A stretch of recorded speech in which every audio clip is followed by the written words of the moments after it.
ପାରଳାଖେମୁଣ୍ଡି ସହରର ବହୁଚର୍ଚ୍ଚିତ ପଟ୍ଟନାୟକ ବନ୍ଧର ପୁନରୁଦ୍ଧାର କାର୍ଯ୍ୟରେ ଅନିୟମିତତା ଓ ଦୁର୍ନୀତି ଅଭିଯୋଗକୁ ନେଇ ଭିଜିଲାନ୍ସ ତଦନ୍ତ ଜୋରଦାର ହୋଇଛି। ଏହି କ୍ରମରେ ବୁଧବାର ଭିଜିଲାନ୍ସର ଏକ ସ୍ୱତନ୍ତ୍ର ଦଳ ବିଭିନ୍ନ ସ୍ଥାନରେ ଚଢ଼ାଉ କରି 2 ଜଣ ଯନ୍ତ୍ରୀ ଓ ଜଣେ ଠିକାଦାରଙ୍କୁ ପଚରାଉଚରା ପାଇଁ ନେଇଥିବା ସୂଚନା ମିଳିଛି। ସୂଚନା ଅନୁସାରେ ପାରଳାଖେମୁଣ୍ଡି ପୌର ପରିଷଦର ତତ୍କାଳୀନ ଯନ୍ତ୍ରୀ ତଥା ବର୍ତ୍ତମାନ ଗୁଣପୁର ଏନ୍ଏସିର କାର୍ଯ୍ୟରତ ଡି ଯୁଧିଷ୍ଠିରଙ୍କୁ ଗୁଣପୁରରୁ ପୌର ପରିଷଦର ଏମ୍ଇ ସଞ୍ଜୀବ ଚମ୍ପତିଙ୍କୁ କାର୍ଯ୍ୟାଳୟରୁ ଏବଂ ଠିକାଦାର ସୁରେନ୍ଦ୍ର ପାଣିଗ୍ରାହୀଙ୍କୁ ବ୍ରହ୍ମପୁରରୁ ଭିଜିଲାନ୍ସ ଟିମ୍ ତଦନ୍ତ ପାଇଁ ନେଇଛି।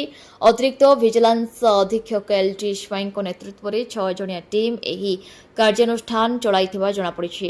ଅଭିଯୋଗ ଅନୁଯାୟୀ 2009ରୁ ପଟ୍ଟନାୟକ ବନ୍ଧର ପୁନରୁଦ୍ଧାର ପାଇଁ ବିଭିନ୍ନ ପର୍ଯ୍ୟାୟରେ ପ୍ରାୟ 2,11,05,000 ଟଙ୍କା ବ୍ୟୟବରାଦ ହୋଇଥିଲା। ପଙ୍କ ଉଦ୍ଧାର, retaining wall, concrete block pitching, ଗାଧୁଆ ତୁଠ ନିର୍ମାଣ ସମେତ ବିଭିନ୍ନ କାମ ପାଇଁ ଏହି ଅର୍ଥ ମଞ୍ଜୁର ହୋଇଥିଲେ ମଧ୍ୟ କାର୍ଯ୍ୟ ସମ୍ପୂର୍ଣ୍ଣ ହୋଇନାହିଁ।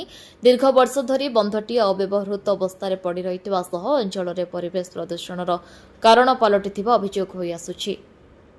ବ୍ୟୁରୋ ରିପୋର୍ଟ, ବିକଳ୍ପ ସମାଚାର। ଆମ ଚ୍ୟାନେଲକୁ ଲାଇକ୍, ସେୟାର ଏବଂ ସବସ୍କ୍ରାଇବ୍ କରନ୍ତୁ।